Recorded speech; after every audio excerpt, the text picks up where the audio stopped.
Hey, Kevin here. Hope you're enjoying the episode. Hey, who are you talking to, Kevin? Listeners of our shows, I also want to let them know that if they're enjoying what we've been doing, they can support us on Patreon. Oh, Patreon. Were you going to tell them about the early episodes? Also, Patreon-exclusive episodes that can be found there, too? Well, yeah, I was going to do the whole... yeah, and then there's the other cool stuff, including art, merch for subscribers, like tote bags, hoodies, shirts, mugs.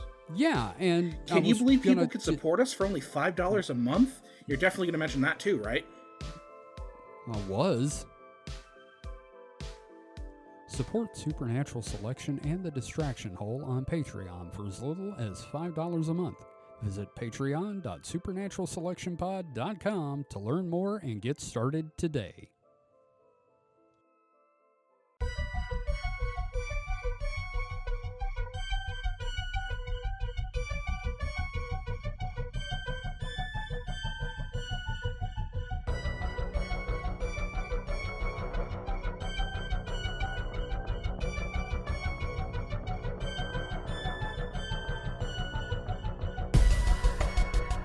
Right, man, this is gonna be some shit. I'm looking forward to this, and we can all blame Ruth Ann for this because she sent me the book I'm reading. Hello and welcome to Supernatural Selection. I'm your host Kevin. With me this week are the unfortunate Mike the Skeptic. Mike, how you doing? So what you're saying is when I inevitably snap, I know who is second on the list after you. Yes, actually. Okay. So good to know. Yeah, that's okay. She will sick her eldritch son on you. She's got this turtle. I'll be functionally insane, so I won't care. Okay, cool. And we got Mr. David Davis. David, how are you today? Happy to be here and see someone's mind shatter. That's okay. We're going to shatter all of our minds today. Yeah. Because we're all going to go mad. Now, before we get started, I am, of course, working currently on an episode about the founders of Discordianism. And let me tell you, man, that is a roller coaster reading about Carrie Thornley.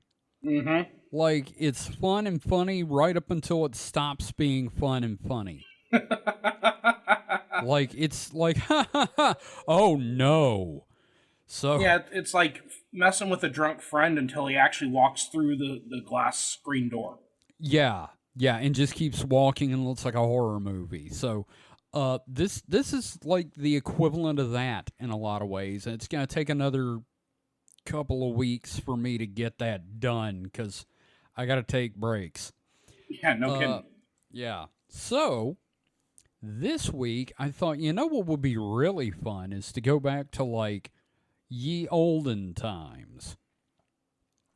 So we're doing Breaking Mike 2. It's a twofer.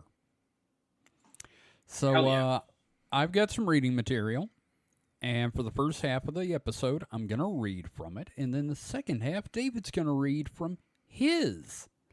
Now, David, I don't want you to tell me what it is until we get to yours. Okay, so it'll be a shock. I do have a proposal. I think we should allow Mike to tap out and switch gears. So, like, he goes until he can't handle yours anymore.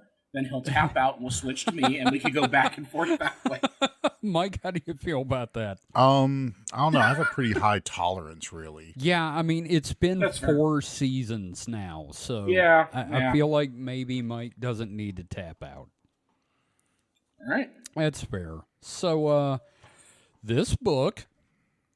Again, I got a shipment of bullshit from Ruth Ann a little while back, including Xenogenesis, which is talking about how transhumanism is a tool of the Illuminati reptilian Satanist overlords. Okay. And that is not the book we're reading. This is much dumber. This is by Rosemary Ellen Guiley. The Djinn Connection. That is D-J-I-N-N, as in like genies and jinn. The Djinn Connection. The hidden links between jinn, shadow people, ETs, Nephilim, archons, reptilians, and other entities. All right. Yeah. So there's an intro. I don't want to get into the intro because it tries to explain stuff. I always hate intros in these books because it's like I'm going to try to explain everything in this book in the first few pages. I'm like, just don't apologize for what you're doing.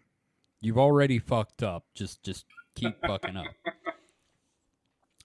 So, gentlemen, let's begin with Chapter 1, The Mysterious Djinn. Once again, this is not Seagram's. So, y'all be sure to interrupt with questions and thoughts and such, all right? Okay. So, Mike, long before human beings arrived on this planet, another race held dominion here, the Djinn. Our arrival resulted in their departure, or rather their ousting, to another dimension, and therein lies the friction between us and them. That friction is the root cause of many of our present paranormal problems with hostile entities, including shadow people, the most common negative bedroom invader, and kidnappers. What? Who in earlier times were the fairies and today are the abducting extraterrestrials.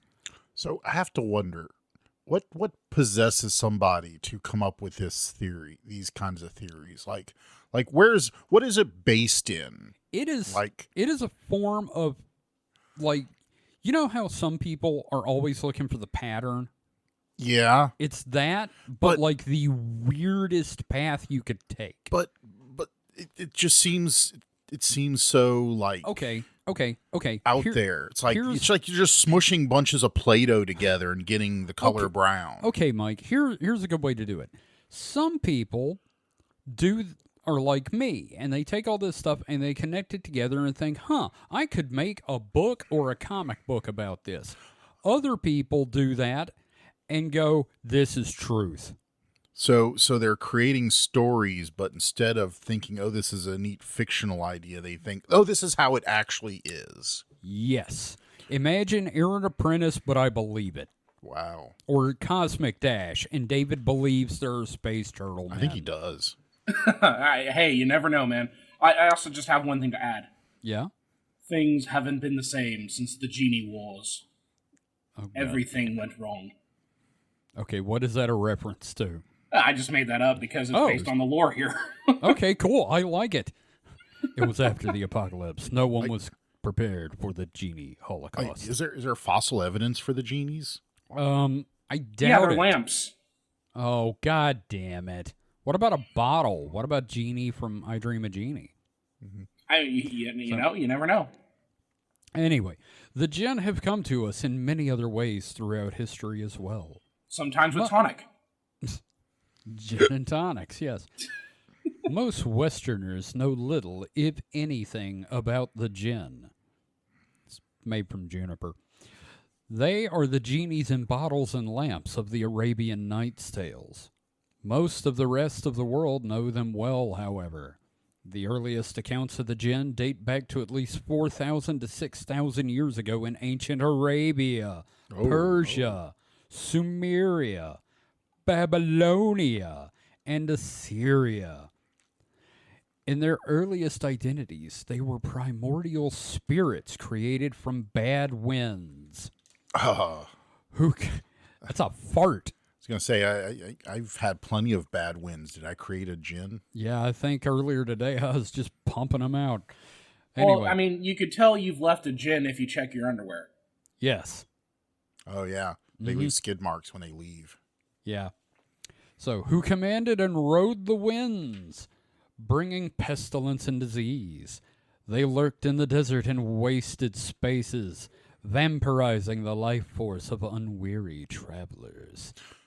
Wait. So they're feed on people, but they were here before people, so they were just starving before?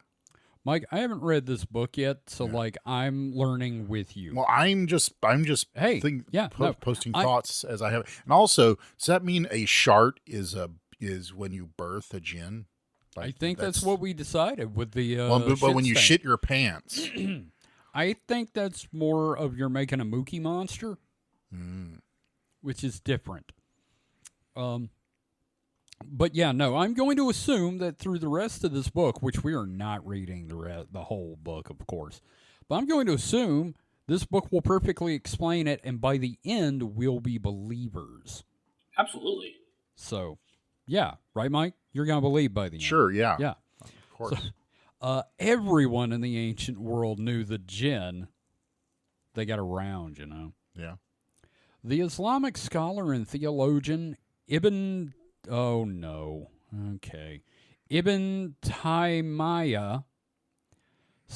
with his birthday, he lived in the 11th and 12th centuries, stated, "No one in any of the Muslim sects denies the existence of jinn or that Allah sent Muhammad to them. The vast majority of disbelievers, whether pagan Arabs or other Semites, Indians, and other Hamites, most Canaanites and Greeks, and other descendants of Japhet, a son of Noah, confirm the existence of the jinn. As for the Jews and Christians, they recognize that the jinn exist in much the same way that Muslims do, although there may be among them some individuals who deny the existence of the jinn." So that was a quote. Now, he's also the one who wrote the Necronomicon, right? No, that was Abdul Al-Hazred, which, did you know that name is a pun? Yeah, I just don't remember what the pun is of, but I recall it being like a joke. It was a pun that his uncle came up with because he kept, it was all is read is read all. Has read all books. Yeah. Yeah. All has read. Yeah. What a fucking Terrible. nerd. Terrible joke. Well, if you mark all as red, you know you're clearing out your inbox. You know, when I ran Call of Cthulhu, I had All Is Red show back up in the modern world under the alias Mark Allred. I thought it was pretty cute. I like it. I think that's cool. Yeah. Anyway, so all of our biblical ancestors were thoroughly familiar with the jinn. Intimately. Sexually. Shit. Carnally. Jinx. But they vanished in Christianity. What happened to them? They were merged into concepts of demons with a twist. While most of the ancient world knew the demonic as a broad class of interfering spirits, both good and bad, Christian theologians chose to narrowly define demons as fallen angels, who are the all-evil servants of Satan. This theology has hobbled many Christians from effectively dealing with negative entities. It suits the jinn, however, who appreciate the advantage of operating amongst people who are unaware of them. Jinn behavior has not changed much over the centuries. They are adept at adapting themselves to changes in human society, beliefs, lifestyles, and technology. There are variations in beliefs about them from region to region, but overall, their chief characteristics and attributes are consistent. In the course of my research, I made the acquaintance of Mohammed. He preferred to be known only by his first name. Who lives in Morocco? Let me get this straight. You met a motherfucker named Mohammed in Morocco. It's like every third person, right?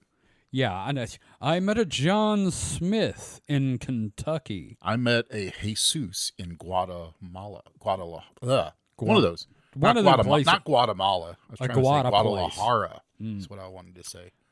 Yeah. He once studied to be a sahir, a magician or sorcerer. You got played, woman. A magician or sorcerer because he wanted to own jinn. Go to the liquor store. He abandoned the idea when he learned how great a price the Saharine pay when it comes to dealing with the jinn. Quote, "I assumed all sorts of things about the jinn until I dealt with them face to face," said. I totally fucked up that name. It was Mahmud. No, Okay, but not the Mahmoud. I never believed in Jinn until I until I encountered one. That's just like the opening line to Ghost Adventures. That is the opening line to a lot of Penthouse letters. I never thought this would happen until it happened to me. Yeah.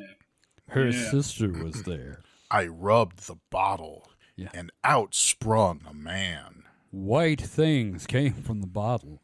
Anyway, so, quote continues, I speak from what I have experienced with real jinn and real siren. I have included some of his experience and observations throughout the book. Next section is titled Early Origins. We good so far? We're all along with I'm this? good. Okay, cool. All right. The primordial wind spirits of ancient Arabia migrated throughout the cradle of civilization. Baby farts. It's baby farts. Yep, out of the cradle. Yes. In ancient Mesopotamia, the jinn were absorbed into the demonologies and mythologies of Sumeria, Babylonia, and Assyria, taking hybrid forms of humans and animals, and from there migrated into Hebrew demonology and then into Christian and Islamic lore. They are best known in Arabian and Islamic lore, but they are by no means limited to the Middle East or to the Muslim world. Jinn are everywhere, and they interact with people of all spiritual and religious orientations. It does not matter if you believe in them or not. They are active in the world and in the affairs of human beings, usually to our detriment. There's no escape. From the Planet of the Apes. Yeah, no, I mean, Mike, you're fucked. You can't get away from them. Yeah. Even if you what don't you believe in gonna them, they're still after you. Yeah, it doesn't matter. Doesn't matter. Doesn't Okay. matter. They're after you, man. What are they going to do when they get me? I don't know. They fucking make stink smells, I guess. Rub They're my wind lamp. spirits. Then why do I Rub care if my they lamp. get me? Give my lamp. Rub it. Please. Do I get wishes? No. Well, you'll make my wish come true. I'll poop in your lap. I'm not rubbing that lamp. Please rub my poop lamp. Nah, I prefer Bewitched. Yeah, that was the better show anyway, right up till they changed Darren's. Yeah. What the fuck was up with... You know what? That's another show. We'll talk about that next time. According to one old tradition, the jinn's original homeland is the Quaff, a mythical high mountains... Wait a minute. A mythical high mountains made of emerald that ring the earth. Anybody ever heard of this? Maybe that's what's under the glaciers that surround the flat Earth. Oh. It just sounds like shit out of a Conan the Barbarian story. It really does sound like some Sumerian shit. Mm-hmm. Like other mythical places such as Mount Olympus and Shangri-La, the Quaff are extremely difficult for humans to find. That's because it doesn't exist. There are many legends about the origins of the jinn and variations within the stories. By some accounts, the jinn came into being when the Karina, a female serpent, mated with Iblis, a central figure in the Quran, and spawned the jinn. He wanted the Snakeosy. The Snussy? The Hissy. There we go. No. Mike, you have one? Her pussy, as in herpetology. Oh! Okay, that took me a minute. Yeah, no. It was a good one, Mike. God, I can't even say what just popped in my head. Snake vagina. You know, I may just beep it, but snake snatch just popped in my head. Anyway, so to continue, Lilith. I was going to say gives new meaning to lizard lips. Oh, Christ. Wow. Fuck. Anyway, Lilith, Adam's first wife. Good news, guys. We've reached Evangelion. Okay. Yes. All right. Lilith, Adam's first wife, is one of their offspring. She and her demonic-like offspring attack child-rearing women, newborns, and sleeping men. Now, this next subsection is labeled King Solomon. Oh, boy.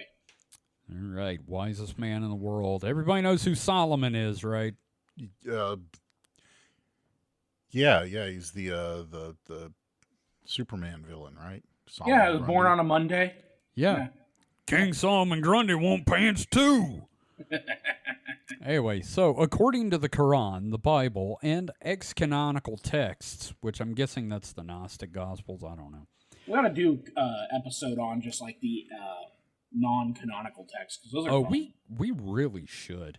We should just do like a Bible series. Again, that's a plan I've got down the road sometime, maybe in season 5. If you're doing your bingo cards, listeners, that's definitely a space on here. Is we should do a series on blank. Actually, we should do a series on the Bible, specifically. Yeah. That's a free space. Anyway, so King Solomon, the son of David and the second king of Israel, who lived about 1,000 years before Christ, was granted sweeping powers by God when he ascended the throne.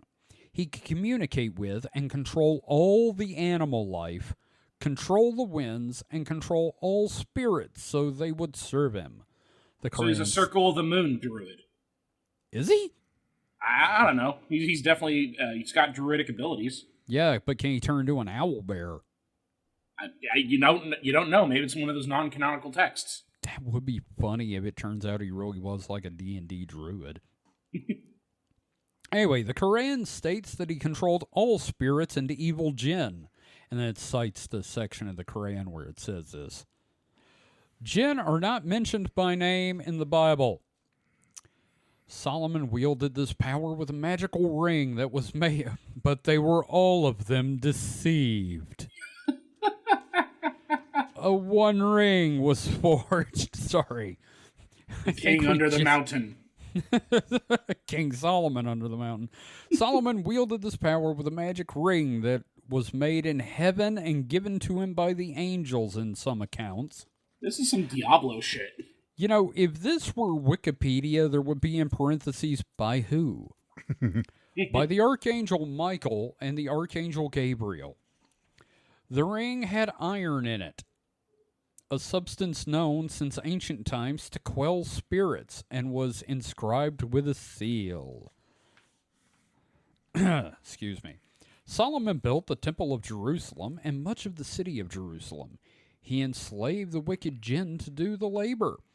An item omitted from the Old Testament, but included in the Quran and in the ex-canonical text, the Testament of Solomon, written between the 1st and 3rd centuries by anonymous authors, which means it's got to be true. Yeah, well, it's written by Solomon. It's like, yeah, Solomon was the coolest. He enslaved demons to build the city. He was He had a magic ring. Yeah, he had phenomenal power. Everybody wanted to fuck him. He was the hottest. I've lost my place. You find the original text, and you see that it says Solomon, but then crossed out, where it says written by. Yeah, I'm sorry. It's just my brain is now just thinking about Hot Solomon. So, anyway. That sounds like a very interesting position. Hot Solomon? Took a second. Oh, Christ. Hot Solomon. It's like a hot Carl. Okay, so, but including the Quran and the ex-canonical text, the Testament of Solomon, written, yeah. Okay, I lost my place thinking about it. So, the jinn grudgingly did the king's bidding for the remainder of his life. The magical knowledge that Solomon possessed was passed down through the ages, by some accounts, through the patriarchs. Hear that, y'all? Patriarchy. Mm-hmm. And was absorbed into magical texts still in use today. Handbooks of summoning. Okay, it's hyphenated, so it looks like it says summoning. Anyway, handbooks of summoning called grimoires. Yep. Solomon's Seal, which has different versions in 5-pointed and 6-pointed stars and inscriptions, is considered one of the most potent of all magical symbols. Wow, we're really getting Zelda riled up with this, aren't we? She is just I do apologize, man. I apologize. Well, that's what happens when you have a cat that's possessed by a djinn and you start reading about it. So no, that makes sense. Yeah. Dude, I just put you on the fucking ground. What are you doing back up here?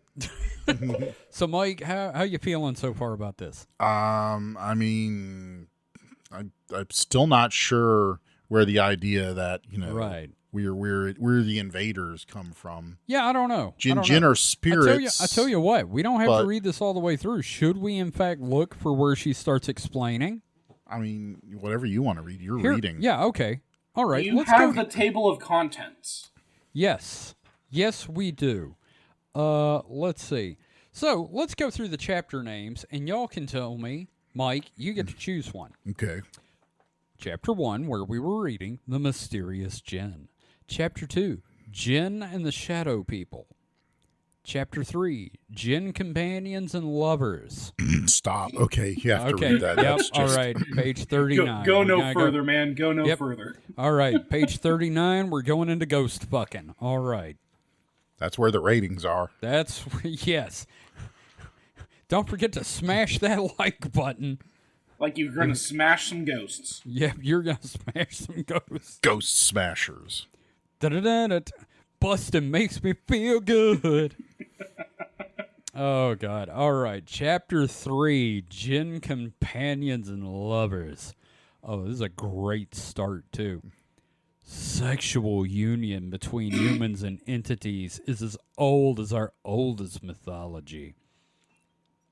We've had intimate congress, for better or worse, with a host of deities, demons, ghosts of the dead, and yeah, I saw Ghostbusters, and beings from invisible realms such as the fairies. When our unions are good, they produce hybrid offspring who are revered like the semi-divine heroes of Greek mythology who possess superior strength, courage, and sometimes the ability to walk in two worlds. When our unions are bad, they yield monsters like the cannibalistic and bloodthirsty Nephilim, the progeny of humans and the disobedient Watchers. Various demons have seduced both men and women, sometimes quite unpleasantly, to produce horrid offspring. In modern times, extraterrestrials have taken the place of gods, angels, and demons, and fairies as our most likely supernatural bed partners. Okay, I'm just hearing that people be horny, yo. People be horny for weird shit. And people have wet dreams and don't want to admit, oh, it's just in my head. So it's like, it was a spirit fucked me. It was a fae fucked me. Yep. So what they're telling me here is that, like, the Djinn, we've replaced them, we've tall whitewashed them. Yes. Yes, that. Oh, David. I'm proud of you and angry at you all at once. So the ETs are not much in the way of. Hang on. The ETs are not much in the way of seductive lovers, but instead seem to be primarily interested in our genetic material for the creation of hybrids for their own purposes. Well, here's the problem: if they just want genetic material, they just need to raid a boy's Scrape. hamper. Yeah, just start scraping some socks, buddy. Where was I? Perhaps to infiltrate us on the planet, as abductees relate. The ET's sexual encounters with us are sometimes pleasant and sometimes mechanical, done more like the way we might harvest genetic material from animals. Kevin, I have a sexy alien movie. You know what the title is? What's that? E.T., the extra sexterrestrial. Almost got that out. I almost got it out, yeah. I don't want to see that. I here's the thing. I remember it because the body paint kept rubbing off on his thighs. Yeah, it was fucked up. Anyway, Westerners, however, overlook the most sexually active and seductive entities of all, the Djinn. Oh, I thought you were going to say the Lacerda? Vaporeon. Oh, I was going to say, God, damn it. Look, did you hear they are actually making, like, actual size Eevee? One of yeah. One of our Discord people posted that in shit postmodernism, and I wish I was dead. Like the concept of a life-size Pokemon plushie is like cute. Yeah, but not when it's ever Vaporeon. Since, ever since I have Vaporeon a copy pasta, you can't trust it. Yeah, I have a score bunny, the life-size score bunny. I wish you'd never said that. You knew I had that. I think I bought that for you. No, I bought it for me. Oh, okay. The small one I got for Christmas from somebody, from Okay. either you or Kit. Yeah. You were Dusty, sorry. Yeah, we'll beep it. And So- but the life size one I bought for myself because I was kind of in a Pokemon phase. I was playing it at the time. And my bunny friend. I also feel that like there's certain Pokemon that like if you buy the plush, you have to be put on a list for a welfare check. Well, yeah, they came I've out got with a Pokemon Batman. They came out with a life size Lucario like about a year ago, and I was like going, What's that horrid plant one that looks like a girl that everybody gets crazy over? Oh, which one? There's like half a I think dozen. it's like Serena, or no, are you talking about Gardevoir? Maybe it's Gardevoir, yeah. the one that Because- looks the like white- it's wearing a Because dress. there's a Dami Mommy Onion one. I want you to shut your mouth. but Lucario's kind of the blue and I know tan who dog. he is. I know who he looking, is. yeah. Yeah. We've all seen Let's- the pornography. We've seen the porn. So anyway, the Djinn, who have been intermingling with us for centuries to produce hybrids with strange talents and powers. From their earliest lore, the Djinn have found humans to be attractive and appealing. Look at us, we're all soft and pink. God damn it. Anyway, like their counterparts, the fairies, they can become infatuated with us, fall in love with us, and even become attached to us as husbands and wives. Sometimes, what's I that? think it goes the other way because humans are obsessed with these things. Oh, yeah. Yes. Yeah. Yeah. But no, I'm the one that's super appealing to the supernatural like waifus. It's me they all want. They like me in my t-shirt that says, "Where's the beef?" It's a trick question. The beef is right here in my hamburger. God, Steve the Djinn really liked my Big Johnson shirt. I think the fairy's gonna really like my Pokemon card collection. My Pokemons, can I show you them? Anyway, Mom says I'm a special boy, therefore all the Djinn love me. and that would be quite the sight. Anyway, where the fuck was I? We have no script for this episode, by the way. Nope. We're literally just reading. Okay, about the falling in love, husbands and wives. Sometimes without us realizing exactly what is going on. When it comes to sex, the Djinn are all about pleasure and seduction, unless they're out to torment someone. Which is also a little bit of pleasure and seduction. Yep, pretty much. They're into that shit. Yeah.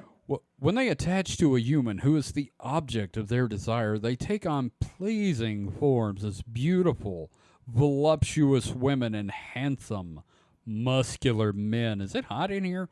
Or Pokemon like Vaporeon. God damn it. Once they're attached, they become the worst of jealous lovers, interfering with and even breaking apart mortal relationships. So remember, if you had a clingy ex that you had to get a restraining order, it's okay. It was just a Djinn. Yep. Yeah. Okay, so in Islam, a Djinn-human relationship is undesirable. What's that? Or probably even haram. Tenchi Moyo. No. Haram. Just, forbidden. Wait, yeah. Kevin, Well, are you such a fucking weeb? You heard the word haram and just assumed harem? Yeah. Fuck you. You wouldn't? Anyway. Holy shit. No, I went to a It- California college where they had, like, a halal restaurant, so I'm familiar with haram. Okay, thank you. Anyway, human relationship is undesirable, even forbidden. You didn't let me finish that sentence. That's what haram means. Yeah, fuck off. The offspring of Djinn-human unions reportedly look like humans but have Djinn characteristics. They are aggressive, possess formidable psychic powers like Uri Geller. No, I threw that in. And are capable of exerting a powerful influence on human beings. They may or may not have the power of invisibility. What? So here's the thing. If you're concerned that you are with a secret Djinn hybrid, there's one way to check. See if they always have a bottle or a lamp on them, because it's either that they're a Djinn or it might be a phylactery and they might be a lich. Or you could stick your finger up their butt, and if they go, "Hi, Poppy," might be a Djinn. What about all these people that carry around water bottles everywhere they go? The Stanley water bottles. Oh, Yeah. Lord. Then someone we work with might be a Djinn, Mike. Yeah. Yeah. You know. And one of our friends. In fact, he doesn't have a bottle. He carries around a 1-gallon jug because he is like Papa Djinn. Now, here's the thing. Here's the question. Apparently, like, people who are part Djinn are supposed to be desirable. So are these individuals desirable? I mean, I guess, but they can also be invisible, so there might be one in the room now. I guess I'm not a Djinn. Aw. Yeah, you're not invisible. Aw. Or desirable. No. Shut up. We can Man, see that's you. mean. You don't let me talk about myself like that. You can't talk about yourself like that. Wow. This is not the place for therapy. Mike, Today, I'm sure a lot of people would fuck you. The government would. Yeah, there you go. They're actively doing it now. Anyway, today it is not unusual in the Middle East for people of both sexes to claim that they have sexual unions and marriages with Djinn. Really? It's not that uncommon? That's what the book says. When did this come out? It's not unusual. I think that would be fairly book uncommon. come out? 2013. So at the Hell time, yeah. who knows? Hell Yeah. yeah. Yeah. That was a During the freaky war year. on terror. Yep. During the war on fucking terror, people are Yep, fucking that's genius. what it is. The Djinn spouse is constantly jealous and likely to thwart any human relationship that develops. Anything that upsets the Djinn results in punishment. Mahmud describes his own intimate encounters with a Djinn. All right, everybody, get your dick out. Here we go. I was once seduced by a female Djinn. She had the face of a female friend of mine. Hang on. The encounter was in a dream state and was so real. Her face changed to a scaly, hideous creature with a tail in the middle of our encounter. Wait, the face had a tail? Or she had a tail? It just sounds like Lacerda. Yeah, okay. What's the problem then? I think we've all established Lacerda is... Yeah, anyway. By the time I realized what had happened, it was too late. Physical signs of her presence were on my bed. She shit on the bed. I was going to say... I was going to say she came on the bed, you shit. Just jump straight to shit, why don't you? I'm Like saying it's flying right out of the cloaca. Oh, God. Mike? It sounds like he had an erotic wet dream and, just refuses to accept it. I certainly did not come on the bed from dreaming about fucking a lizard woman. No, it'd be great if he just found like an entire shed skin. Oh, yeah, no, and then ate it. Anyway, she would visit me occasionally at night while I was fast asleep. I would wake up to something invisible standing on my bed. I could feel the pressure on my mattress as it sank down with her approaching. Should get a memory foam mattress. He would be able to be disturbed in his sleep. Yeah, get a Serta mattress for Lacerda. There you go. Yeah. God, I hope Lacerda sponsors us. That ad copyrights itself. Yeah. When you're fucking an underground lizard queen, you need a mattress that can stand up to the pressure. Don't forget to use the promo code no sponsors. Lizard fucker. For 10% off your next purchase of a Serta mattress. And then they put the code in, and that's how they know to stop sponsoring us. Yes. Oh shit, 3 people redeemed the code. Quick, Shit. cut ties. Eject. Cut it. Okay, yeah. At worst, we get Casper. I would say a For quick when prayer. you're fucking ghosts. Yes. You choose Casper for all your Ghost erotic, fucking needs. spiritual needs. Oh, don't forget to go to adamandeve.com for your free ghostacy. So, I would say a quick prayer, and notice that whenever I did, she would leave. Okay, how many times did you say the prayer, though, and how many times did you get freaky, Mahmoud? That's the question. Their mannerisms, voices, and so on are just so different from us. Things humans would consider monstrous are normal to them. Can you imagine your female wife grunting and growling? Yeah. Yeah. Yeah. Yeah. Sure. You got a problem with that, Mahmoud? Yeah, I prefer it. Yeah, what the fuck, man? Get down with it. They tend to be impatient. That is a trait I have seen with most jinn. Big egos and impatience. You just don't like a liberated woman, Mahmoud. No. You fucking weeb. The problem with when jinn are attracted to human beings is that they will destroy all your human relationships because you are now their property. They can drive you insane literally if you develop cold feet after committing. Unfortunately, it is not the type of relationship you can walk out of. These are lifetime arrangements. You know the consequences of breaking agreements with the jinn. So how the fuck do you get out, Mahmoud? Man, Yeah. I Dream of Jeannie could have been a lot crazier as a TV show. I don't know, man. Some of the shit he's talking about, it's like, when I was young, I used to read shit like this on the internet for reasons. Dude just doesn't know how good he had it, I guess. Right? So, as long as a jinn lover is happy, he or she may aid the human in many ways, such as in business or career. All that will go up in smoke along with the jinn if they become displeased. A parallel is...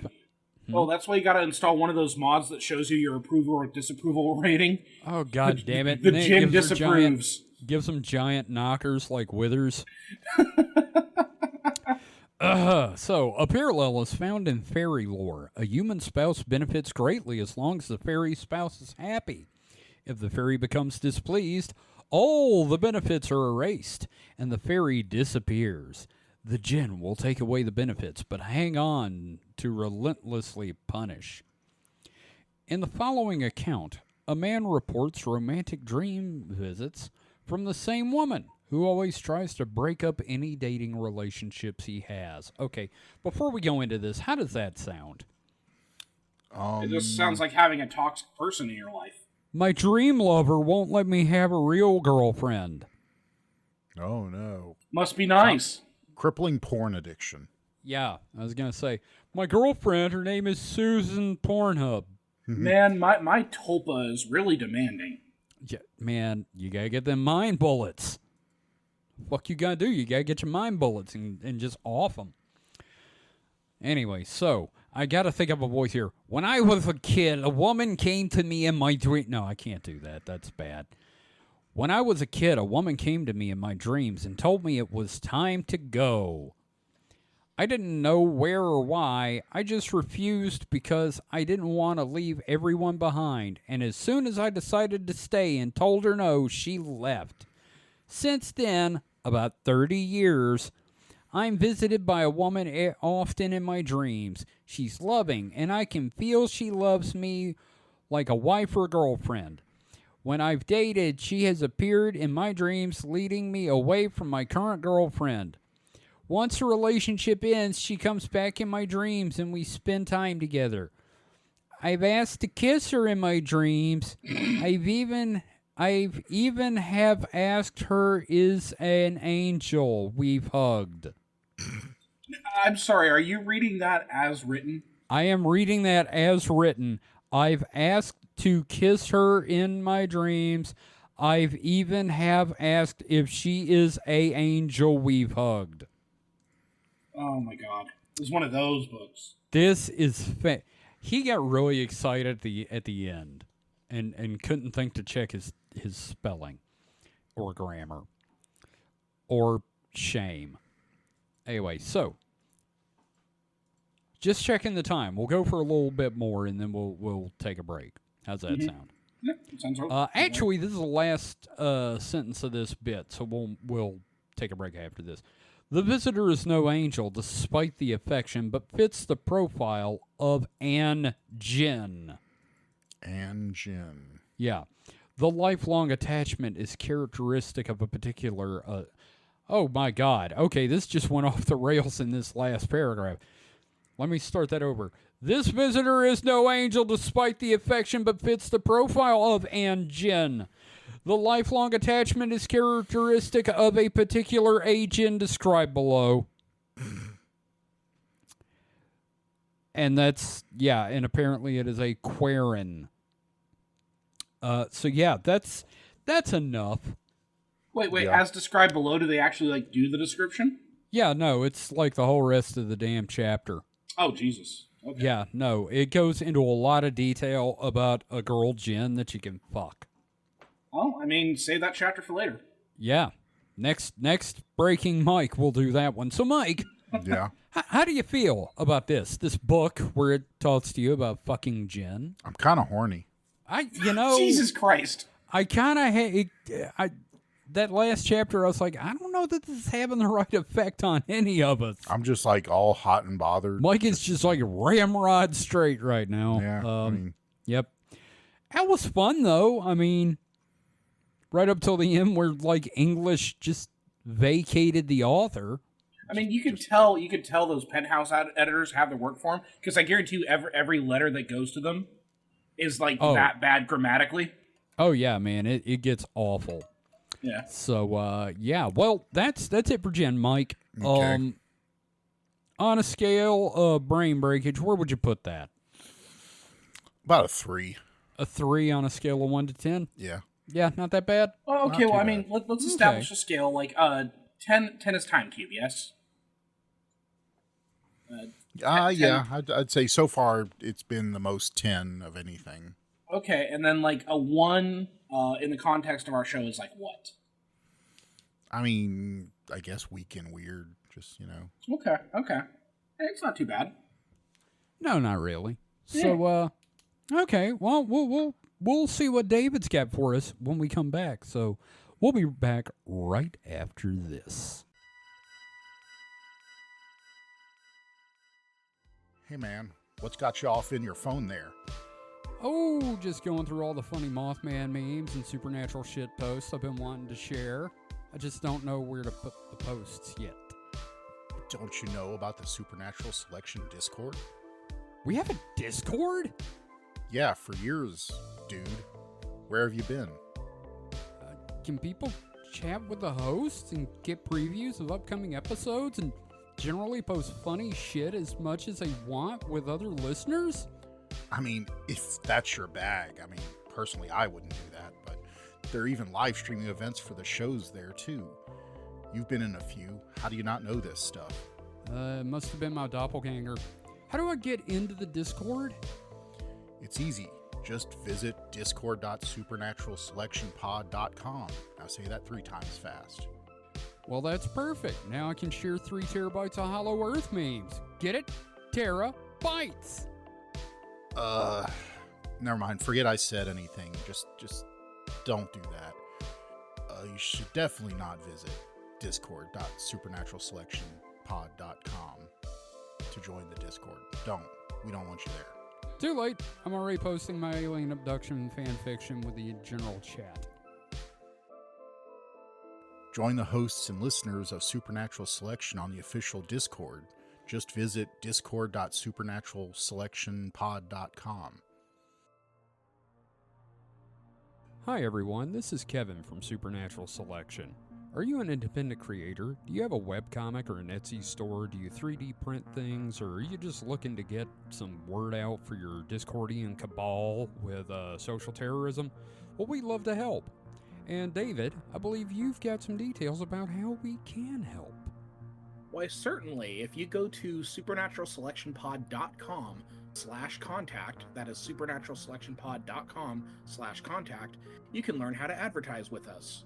That's right. I believe the rate is $2 per episode. You can't beat that with a stick. Yeah, I mean, trust me, we've tried. Yeah, that's cheap. That's literally cheaper than dirt. Mm-hmm. And best of all, if you're not sure how to write an ad, we'll do it for you. We'll even record it. Absolutely. Just let us know what you need in the ad, and we'll be happy to do that for you. And again, that URL is supernaturalselectionpod.com/contact. And now, back to the show.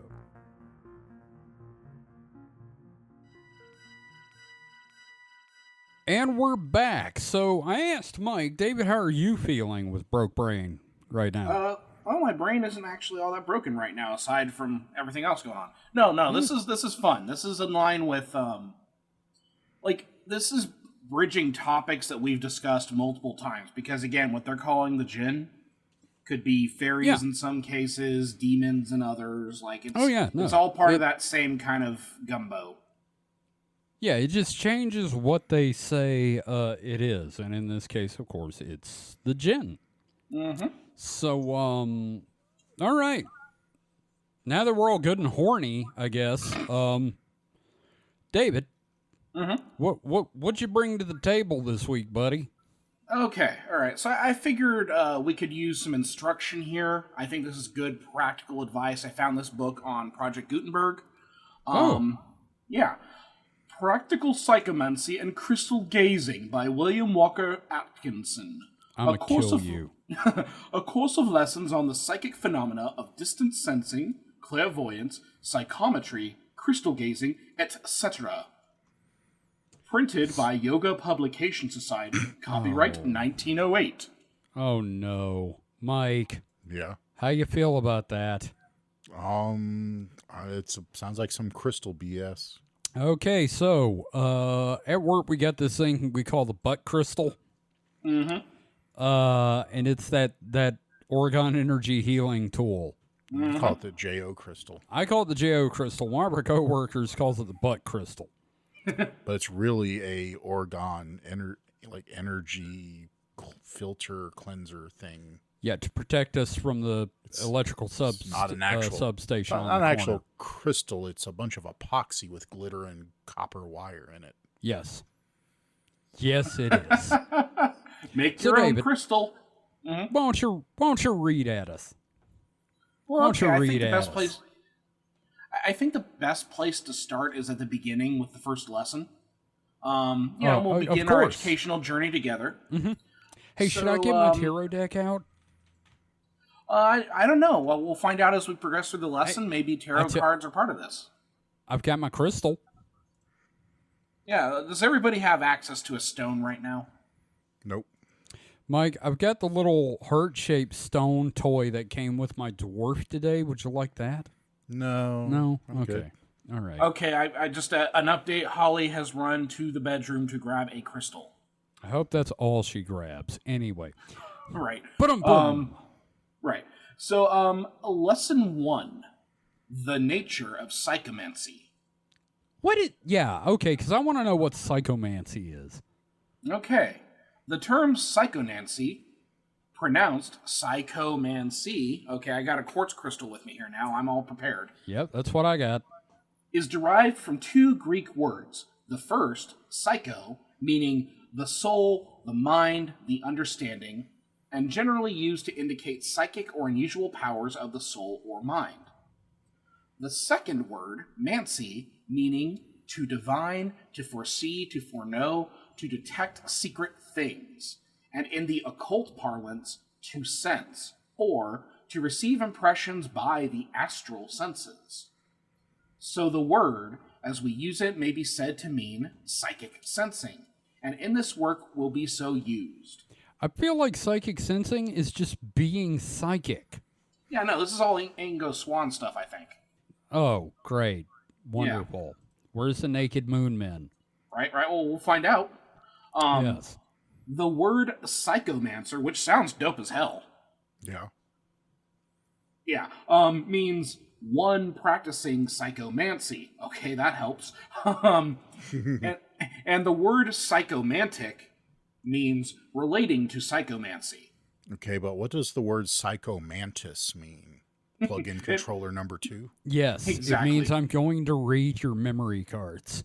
The word clairvoyance is frequently used by people to designate some of the phases of psychomancy, But strictly speaking, this term is incorrect when used in this sense. The true occult meaning of the word clairvoyance being transcendental vision or the perception of beings on another plane of existence, the seeing of disembodied souls, elementals, etc. So there's your naked moon men. Okay, cool. Awesome. We got there. And so, in this work, we shall consider the true phenomena of clairvoyance as distinct from that of psychomancy. Okay.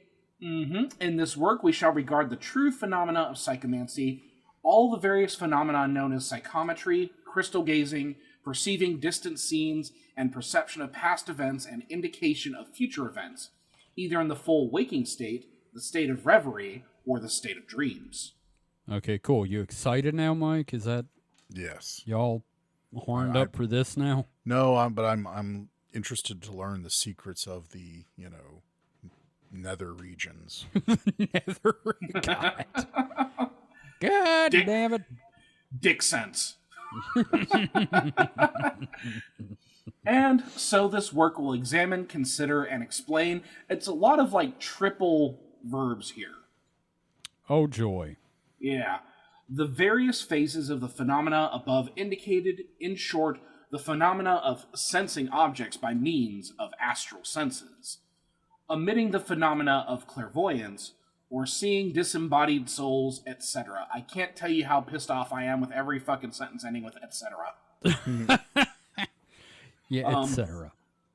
Which we regard as belonging to a different phase of the general subject, and which require special consideration and examination. Let's see.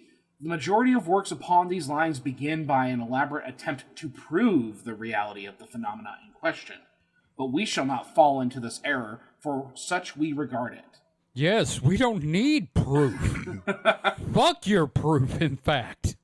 In fact, the time for necessity of such proof is past. Oh, see, I nailed it. The records of the societies for physical research are full of proofs and evidence which are as full, complete, and strong as ever required by any court to hang or clear a man. I don't know about that. That sounds a little dubious. Yeah, there. it sounds like some bullshit. And the bookshelves of the libraries are full of other books giving like proof. And, for that matter, this work is not written to convince people of the truth of this phenomena. It is intended for those who have already convinced themselves of its reality, but who wish for specific information regarding its nature, manner of manifestation, etc. So, if you already drank the Kool-Aid... Yeah, this proof is not for people who don't believe. This proof is for people that believe and just want a little extra knowledge. This right. is to reinforce the bullshit. This is exactly what proof is, right? Mm-hmm. Yeah. No, by definition, it is confirmation biased, right? That's... Sort of, yeah. I wish I had some hard alcohol on me so I could take a shot every time I get to etc. Mike? Because this is hey, getting real I heard fun. that ice clink. All right, well, Mike, you've got 1, 2, 3, 4 already. So, Yeah. there you go. Let's see. Oh, here I am. There we go. Wow, this is hard to do when you don't have it scripted. I'm telling you, man. Where we quote instances of the manifestation of some form of psychomantic phenomena in this work, we do so simply to illustrate the characteristics of some particular form of the phenomena and not as corroborative proof. With this explanation, we propose plunging right into the main subject itself.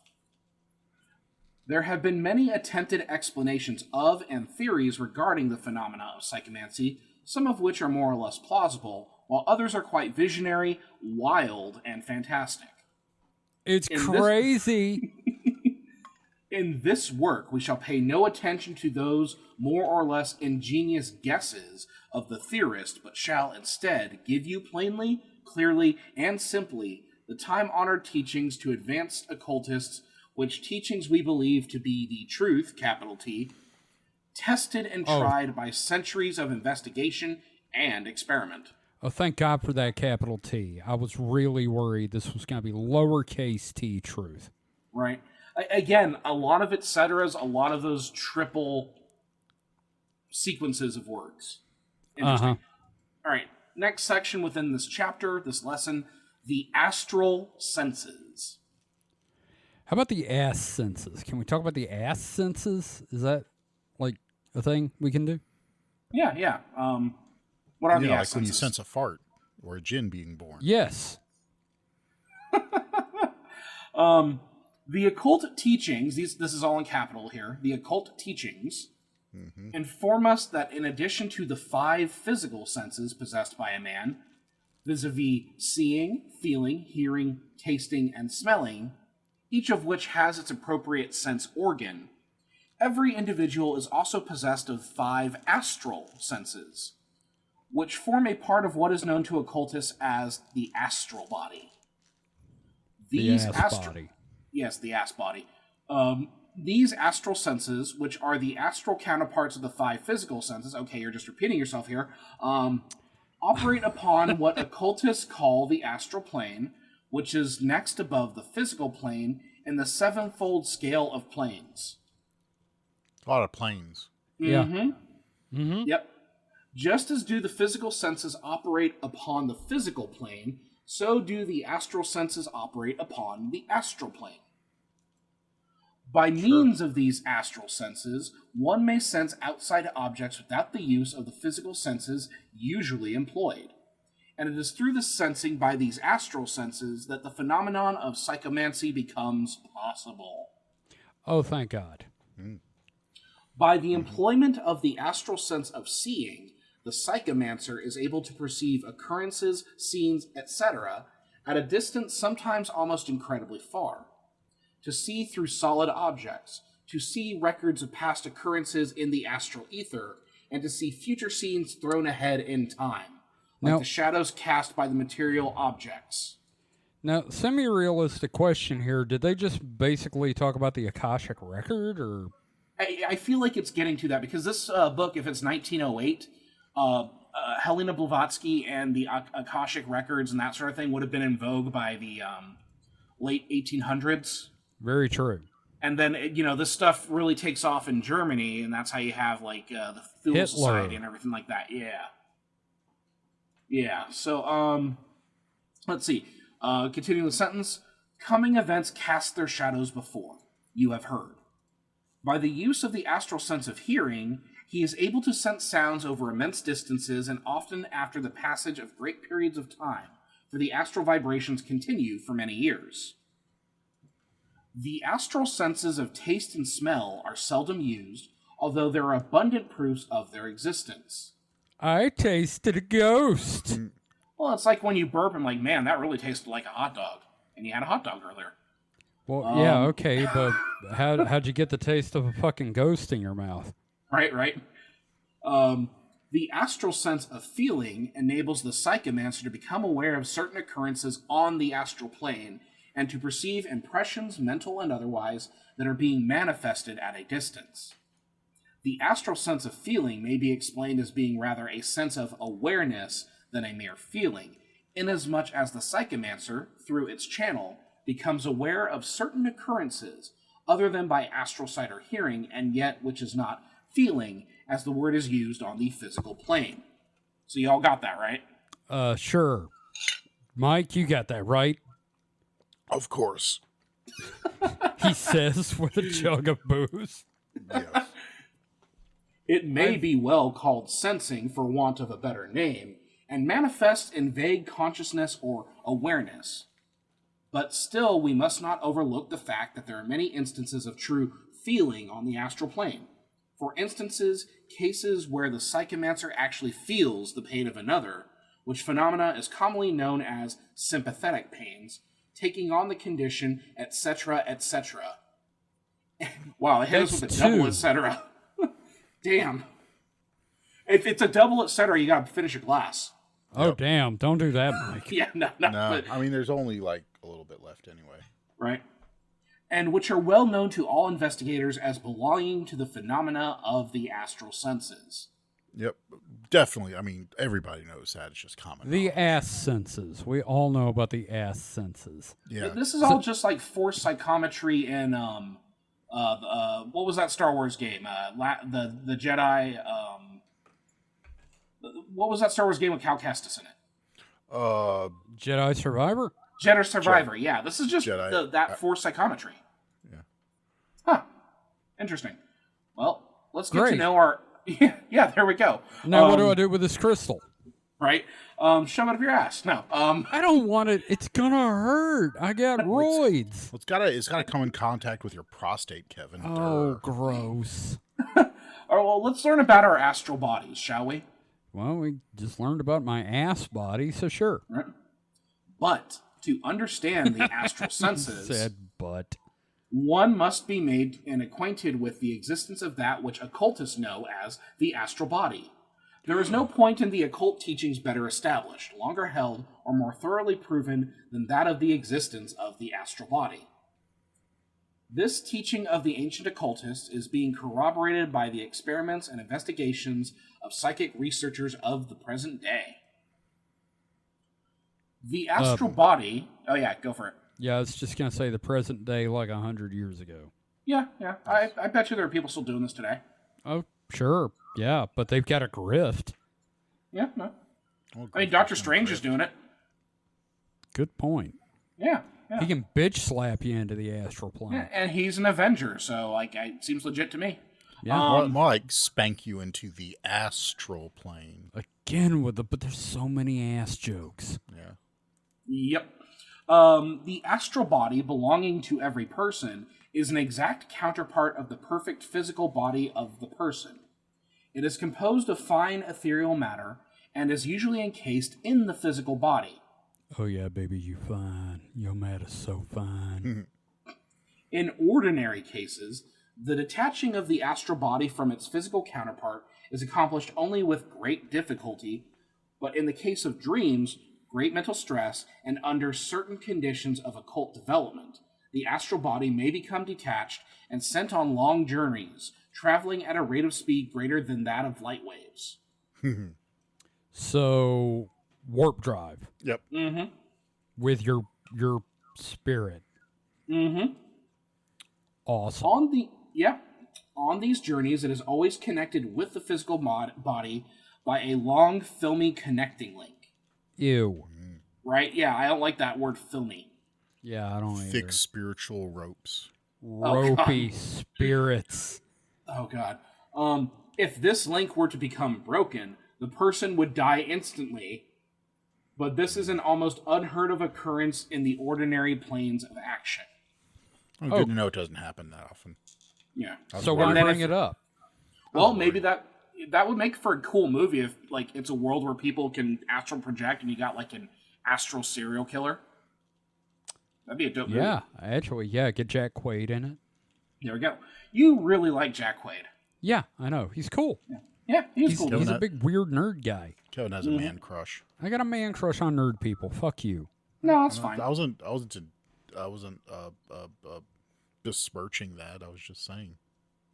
I was stating a fact. Here's the thing. It's not like the Henry Cavill thing. With Jack Quaid, it's more of he's my new other best friend and just hasn't realized it. He's going to hear this podcast one day and, like, refuse to be on because of that. Yeah. You've ruined us, Kevin. You've ruined us. Anyway. Completely ruined us.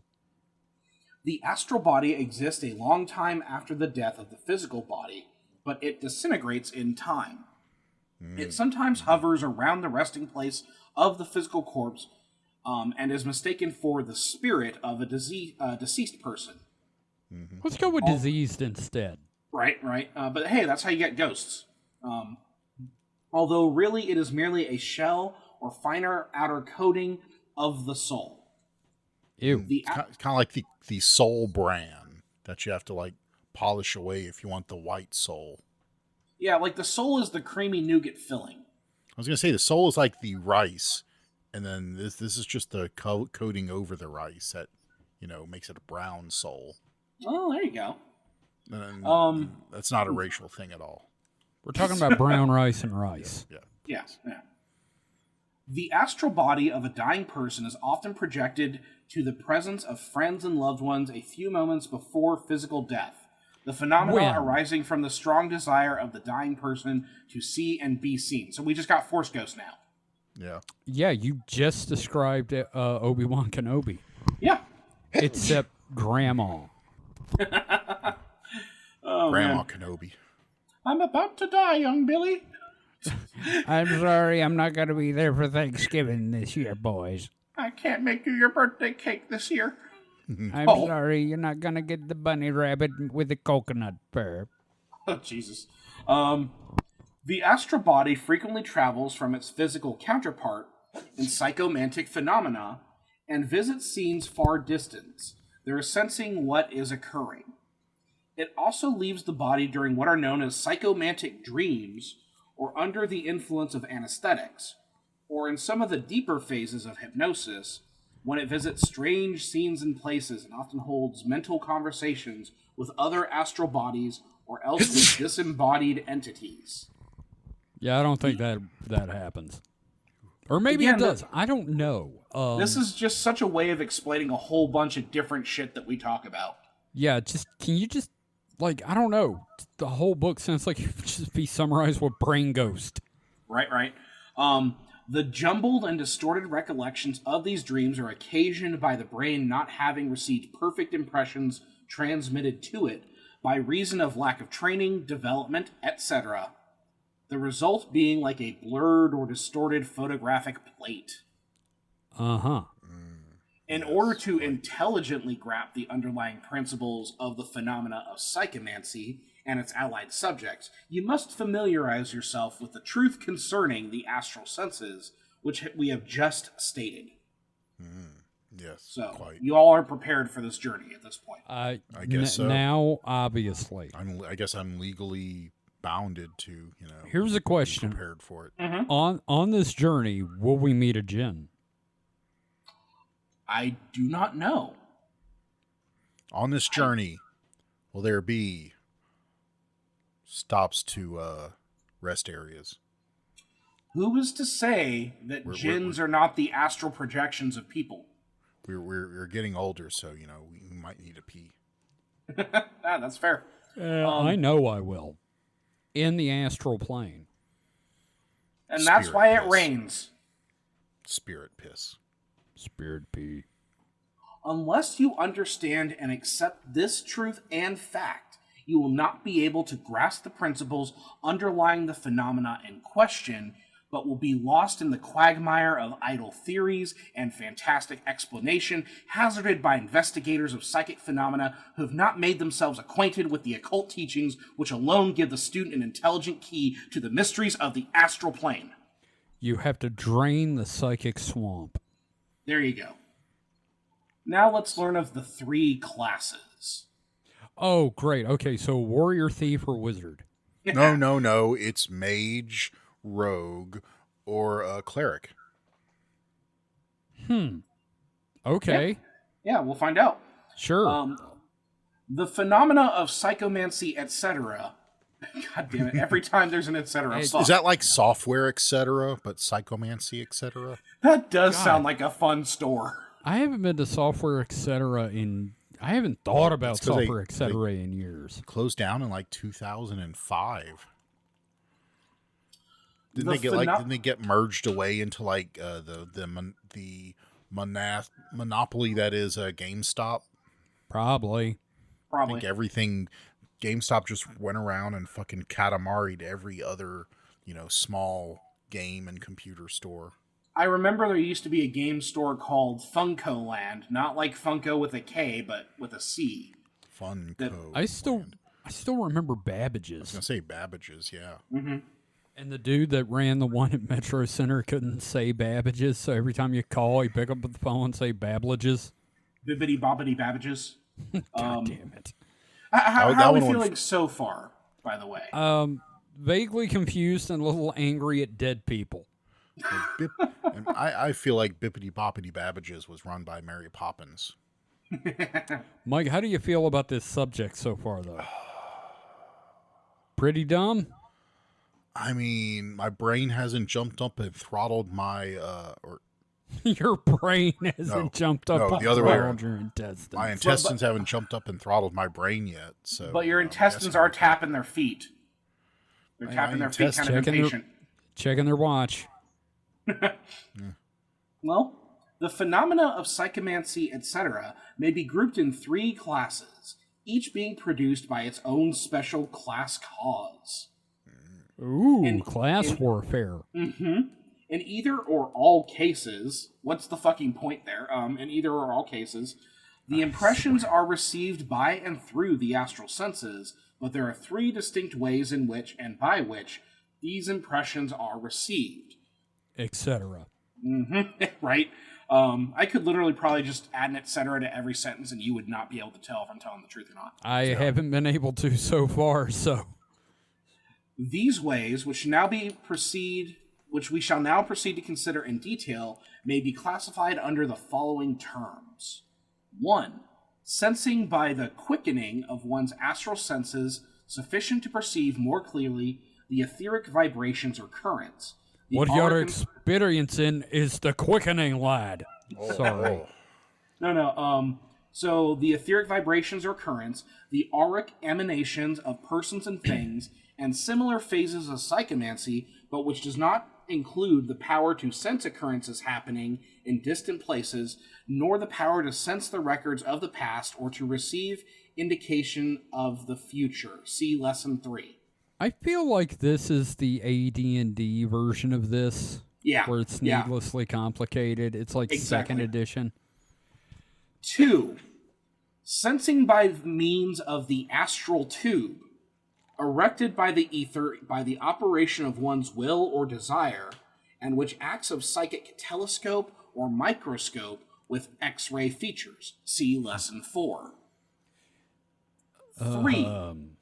Sensing by means of the actual projection of one's own astral body to the distant scene. See Lesson 7.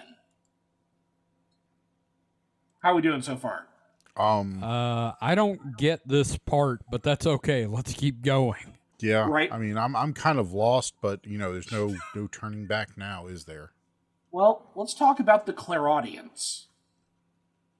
The do what now? The clairaudience. I don't know how to explain it to you any further. It's just the clairaudience. What do you want from me? Is that like the audience when they are psychic? Well, let's read. Clairaudience is a term sometimes used to indicate astral hearing. Some writers on this subject treat clairaudience as a separate class of phenomena. Okay. Yeah. But we fail to see the distinction they make. It, of course, employs a different astral sense from that generally employed, but both are astral senses functioning on the astral plane, just as the physical senses of seeing and hearing function on the physical plane. And, more important, both forms of astral sensing are subject to the same laws and rules. In other words, all that is said in the lessons of this book on the subject of psychomantic vision holds equally true for clairaudience. Okay, what do you get at 4th level? Telekinesis. Oh yeah, there we go. I gotta work toward that. But that's if you've taken the illithid tadpole. I don't want the illithid tadpole. Eat the tadpole. You better kiss that worm. All right. Thus, there may be simple clairaudience, space clairaudience, past time clairaudience, future time clairaudience, etc. Also, clairaudient psychometry, clairaudience through crystal gazing, etc. Psychomantic vision is the employment of the astral sight, while clairaudience is the similar employment of the astral hearing. I can almost buy this as like a science, and then you say crystal gazing, and I'm like, oh yeah, this is bullshit, I forgot. In many cases of psychomantic vision, there is an accompaniment of clairaudience, while in others it may be missing. Likewise, psychomantic vision usually accompanied clairaudience, although sometimes one may be able to hear astrally, although no seeing. You will notice that in many of the lessons of psychomantic vision related in this book, there is a mention of the person hearing words or sounds while seeing the vision. This is, of course, clairaudience. And we've just completed lesson 1. How are we feeling? I feel like I need to be held back a grade. I'm cross-eyed, and I don't know. I think I checked out about like 5 minutes ago. It's like the Homer thing where like he's full and Bart was like throwing the food and it's just bouncing out of his mouth. That's me, except my brain. My brain has now started to reject everything. Wow, David, you broke Mike. It's just like bouncing out. I'm like going, what? Now what? You broke me too. In all fairness, because I'm sitting here going, I need the for dummies version of this. Right. We can have Chat GPT summarize it for us. Jesus Christ.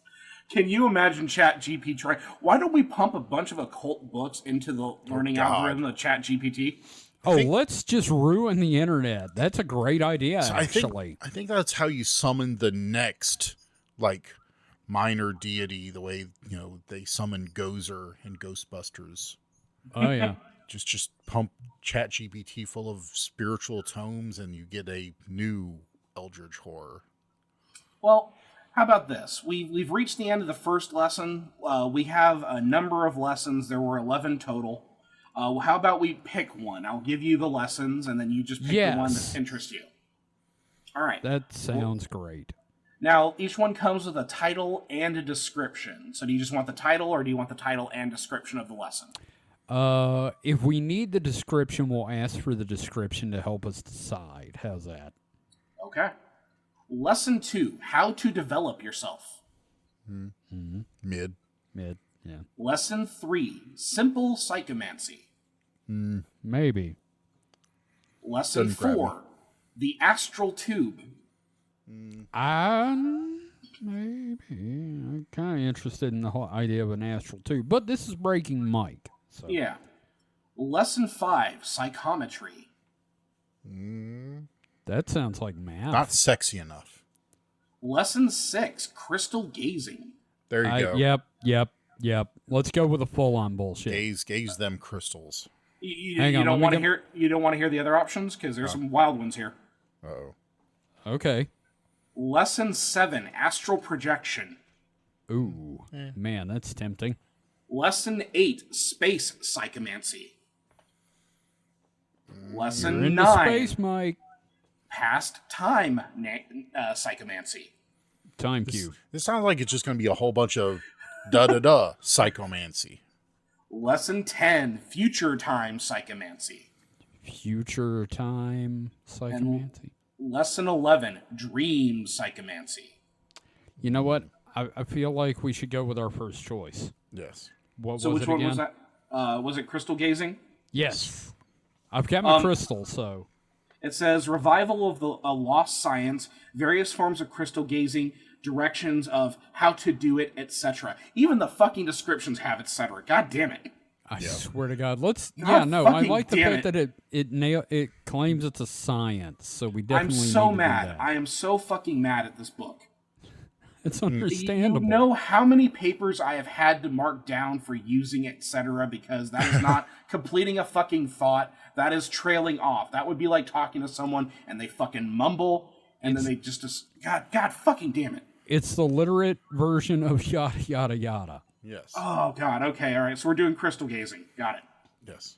You know, maybe we can do these later as like Patreon bonuses or something. The other ones. Maybe. Yeah. Well, fans, listeners, let us know. All right. I'm sorry, I had to take a drink. It's a lot of reading. No, it is. Trust me. I took a lot of drinks there trying to wet my whistle. Okay. So let's do this. The lesson itself isn't like too long. So, lesson 6, crystal gazing. Woo! There has been a great revival of interest in the subject of crystal gazing, particularly in England of late years, and many interesting accounts have appeared in the papers and magazines regarding the results of these experiments. I promise you, the interest is just Aleister Crowley. It's just like old rich people. Yeah, like I said, Aleister Crowley. Right? Well, that would be old rich deviants. Yeah. Mr. Crowley. Anyway, let's go. But the majority of the writers on the subject persist in treating it as a thing separate and apart from other forms of psychomancy. We're getting it back. We're claiming it. We're taking it back. In fact, many of them ignore psychomancy altogether and are apparently under the impression that there is no connection between it and their favorite subject of crystal gazing. Well, how dare they? How dare they like pull crystal gazing away from the proud tradition of psychomancy? You dumb sons of bitch, you ignorant sluts. It's like that. It's like that, song, crystalmancy and psychomancy and crystal gazing. Ebony and ivory. Sung to love and marriage, like Oh, okay. I was going to say we can workshop that as a song. I'd rather we didn't. Oh.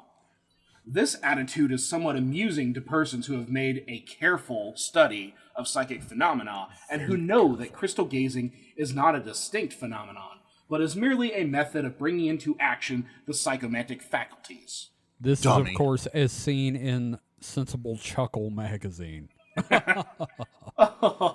Those fools. Foolish mortals. Those ignorant fools. Anyway. You ignorant slut. In many respects, the crystal acts in a manner akin to that of the associated object in psychometry. But there is one point of distinction which should not be overlooked by the student. The Fuck you. The associated object gives the psychometrist a starting point for the astral tube. The astral tube. The astral tube. Yes. And also serves to point the astral telescope, if one may use the term, in the right direction, by reason of its affinity with the distant scene, etc. But the crystal does not so act, for it is not closely allied to, or in sympathy with other things, when used in the ordinary manner. Instead of being the eye lens of the telescope, it is really a magic mirror which is turned first this way and that, and which reflects whatever comes within its field, just as does any other mirror. The trained and developed psychomancer, however, may direct his mirror to any desired point, and may hold it there by means of concentrated will. So we got that, right? Sure. Yeah, man. Yeah, totally. I'm on it. It's So basically it's dilithium for the brain. Yeah, it's turning into Mirror Master.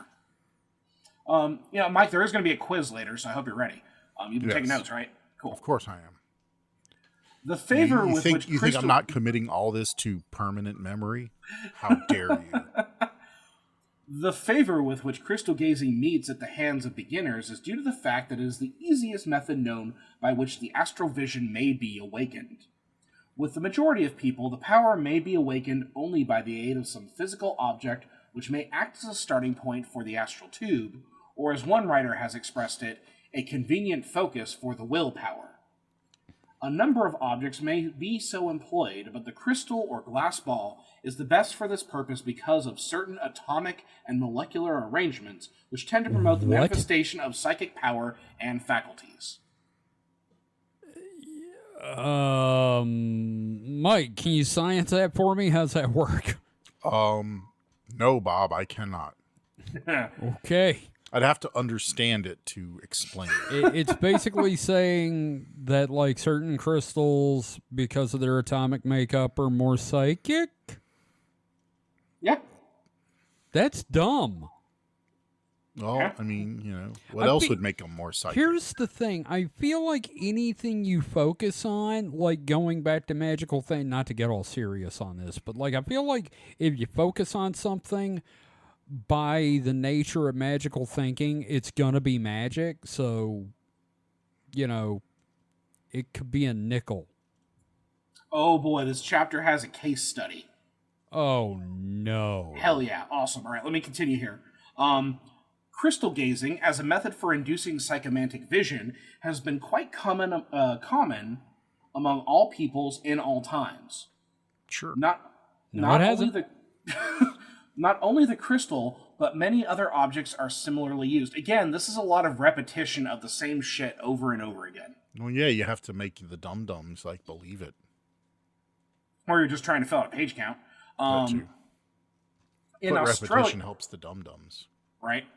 In Australia, the native priests use water and shining objects, or in some cases, flame. In New The Zealand, natives. The Aborigines, yes. Yeah. In New Zealand, some of the natives use a drop of blood. Just some of them. I knew a guy. The Fijians fill a hole with water and gaze into it. Are we talking about scrying mirrors, Yeah. basically? Yes. And, okay, all right. Some South American tribes use the polished surface of a black stone. The American Indians used water and shining bits of flint or quartz. And so the story goes. As Lying states it, people stare into a crystal ball, a cup, a mirror, a blot of ink, Egypt and India, a drop of blood, like the Maori in New Zealand, a bowl of water, American Indians, a pond, Roman and African, water in a glass bowl, Fez, or any other polished surface, etc. Even the fucking quote has an etc. What does Fez from that 70s show have to do with any of this? I gaze into my crystal ball. Okay, so, we quote a typical case of crystal gazing as related by Mr. Andrew Lang. He says, I had given a glass ball to a young lady, Miss Bailey, who had scarcely any success with it.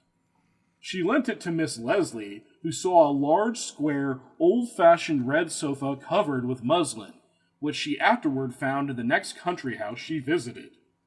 Miss Bailey's brother, a young athlete, laughed at these experiments, took the ball in his study, and came back looking gay-gash. Gay-gash? You heard what I said. He admitted that he had seen a vision. Somebody he knew, under a lamp. He said he would discover during the week whether he saw it right or not. This was at 5:30 on Sunday afternoon. On Tuesday, Mr. Bailey was at a dance in a town 40 miles from his home and met Miss Preston. On Sunday... What? I just picture Stu busting out of his room going, I seen him! On Sunday, he said, about 5:30, you were sitting under a standard lamp in a dress I never saw you wear, a blue blouse with lace over the shoulders, pouring out tea for a man in blue serge whose back was towards me so that I only saw the tip of his mustache. I say, my lord, you appear to be a peeping Tom. All right, let me see where I'm at. Here we go. Why, the blinds must have been up, said Miss Preston. I was at Dolby, said Miss... wait, I gotta make sure I have the voice right. I was at Dolby, said Mr. Bale, and he undeniably was. Wow. Oh, here, we got another case study. Okay. Stead relates the following experience with the crystal. Miss X, upon looking into the crystal on 2 occasions as a test, to see if she could see men when she was several miles off, saw not me, but a different friend of mine on each occasion. Because she really didn't want to see me. She had never seen either of my friends before, but immediately identified them both upon seeing them afterward at my office. On one of the evenings on which we experimented in the vain attempts to photograph a double, I dined with Madame C and her friend at a neighboring restaurant. As she glanced at the water bottle, Madame C saw a picture beginning to form and, looking at it from curiosity, described with considerable detail an elderly gentleman who she had never seen before and whom I did not in the least recognize from her description at that moment. 3 hours afterwards, when the seance was over, Madame C entered the room and recognized Mr. Elliot of Messrs. Elliot and Fry as the gentleman whom she had seen and described in the water bottle at the restaurant. On another occasion, the water bottle. On another occasion, the picture was less agreeable. It was an old man lying dead in bed with someone weeping at his feet, but who it was or who it related to, no one knew. I think I channeled David Lynch there. I was about to say, it sounded like you were about to start bitching about people watching movies on their phones. Wonderful coffee here. Anyway, R.I.P. legend. It's a damn fine cup of coffee. Fix your hearts or die. Anyway, As a matter of general interest, we also quote Mr. Stead's remarks on crystal gazing, which agree with our own views and experience. Oh, we get to do more of the David Lynch voice. Okay. He says, there are some people who cannot look into an ordinary globular bottle without seeing pictures form themselves. The hell's a globular bottle? It's a bottle that's like a globe. All right. It's a bottle that's like a glob. Yeah, I was going to say, it sounds like a bottle that's got like globs in it. It's like one of those like glass bottles you pick up in Baldur's Gate or Skyrim, the ones that are like super round. Oh, what the glob are you talking about? No, no. Let's... It's like a globulus from the G.I. Joe movie. This I command. Who cannot look into an ordinary globular bottle without seeing pictures form themselves without any effort or will on their part in the crystal globe. Crystal gazing seems to be the least dangerous and most simple of all forms of experimenting. You simply look into a crystal globe the size of a 5-shilling piece, or a water bottle which is full of clear water, and which is placed so that too much light does not fall upon it, and then simply look at it. You make no incantations, and engage in no mumbo-jumbo business.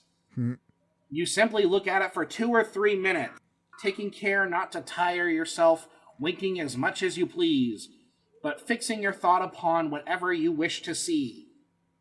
Then, if you have the faculty, the glass will cloud over with a milky mist, and the center of the image is gradually precipitated in just the same way as a photograph forms on the sensitive plate. Looking at my bottle and see my milky mist. See Lesson 2 for furthers on crystal gazing and suggestions for successful development of the power. No, you do it. I'm better. Wow, that was some, like... I don't know. It had the feeling of I have a word count. Like, are we in agreement on that? I don't know. Etc. Etc. Jesus Christ. I don't know. God, that was awful. Yeah. How you doing, Mike? I don't know. I'm kind of like numb at this point. I don't know if it's you broke him and he's numb. I don't know if it's the alcohol or what y'all have been reading at me, but I don't know. Probably some combination.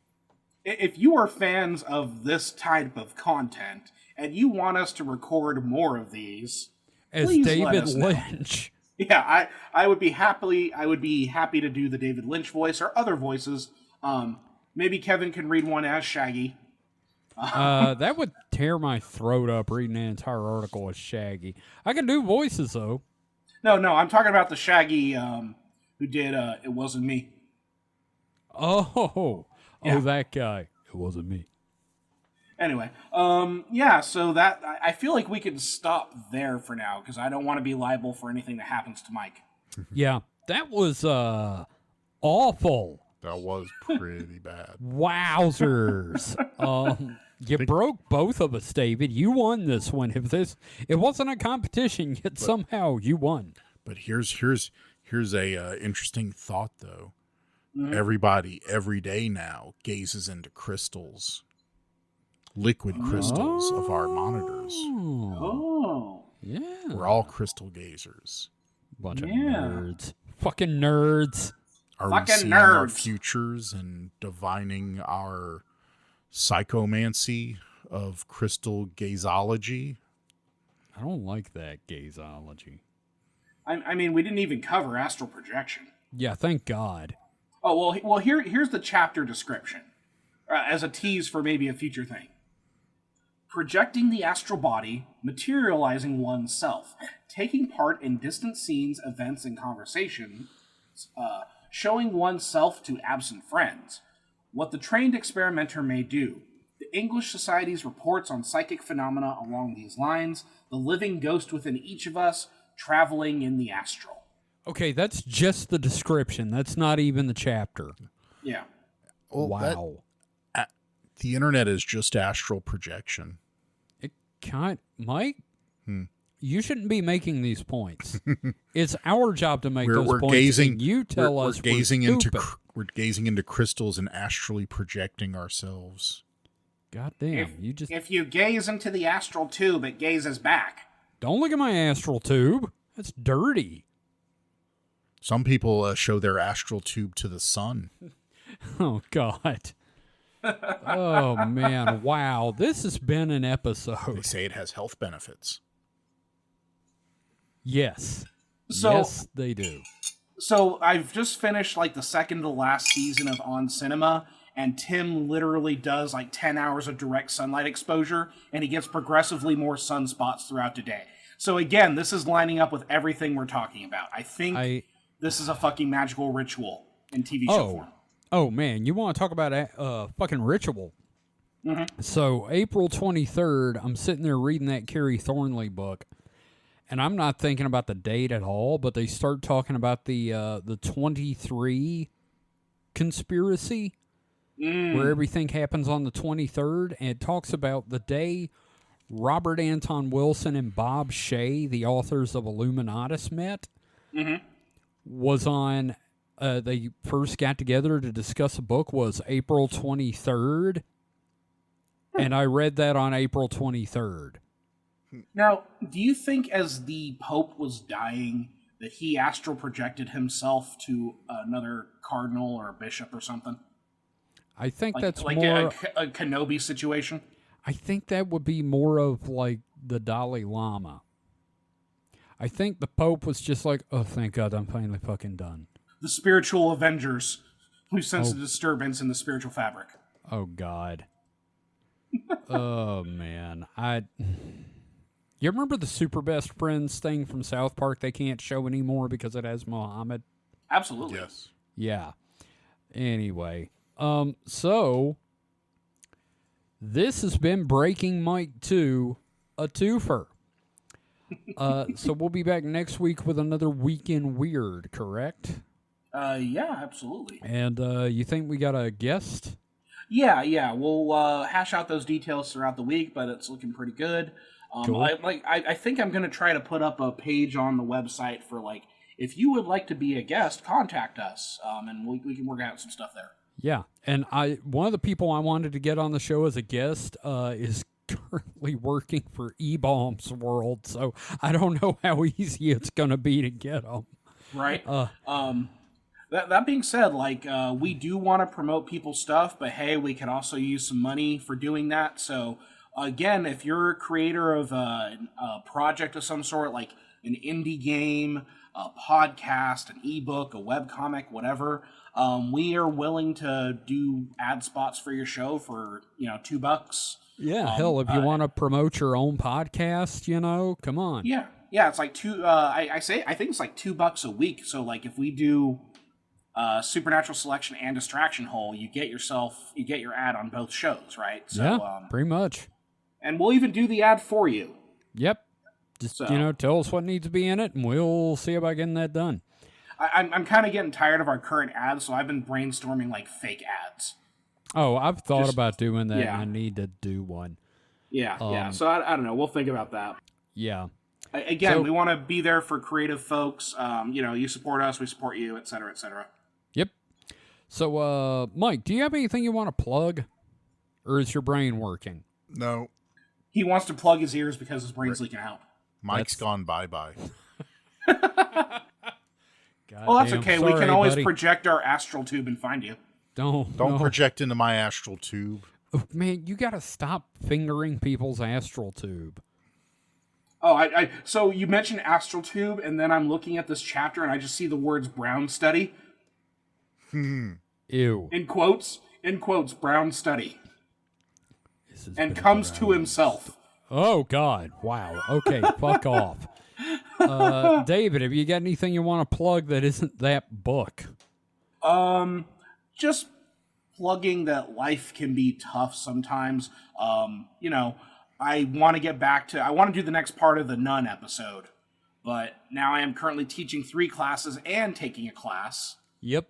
That's so that okay. threw a monkey wrench into some shit, but I will get back to the nuns because we haven't gotten to all the fun nun pranks that we haven't even leading to the death of a person. We haven't even gotten to the nuns. Yeah. In the nun episode. Right. That's okay. We're going to do Carrie Thornley in a couple of weeks. And I'm going to do a very brief overview of Greg Hill in that episode as well. So we'll talk about the origins of the guys that made Discordianism, and it deals with a lot of synchronicity, and it's our weird in on the conspiracy of JFK. There we go. It's pretty fucked up. So, that being said, my plug is fucking listen to this show more. I don't know. Tell somebody share about it. share the show with your friends. We have a variety of episodes. The Weekend Weirds are always very acceptable for most people. Some of our more deep dive topics are a little crazy, a lot of fun, but people dig the vibe of Weekend Weird. Yep, people seem to enjoy it, and we'll be next week. We'll have a new Phantoms and Monsters, so that should be fun. Hell yeah! So, thank you everyone for listening. If you would like to learn more about the show or contact us, you can head to supernatpod.rocks. That is supernatpod.rocks. You will find a link to our Discord, our Patreon, our merch store. You will find the contact form to get in touch with us if you would like to advertise or be on the show, and all that sorts of fun stuff there. So, we'll be back next week. So until then, stay safe and stay frosty. Goodbye.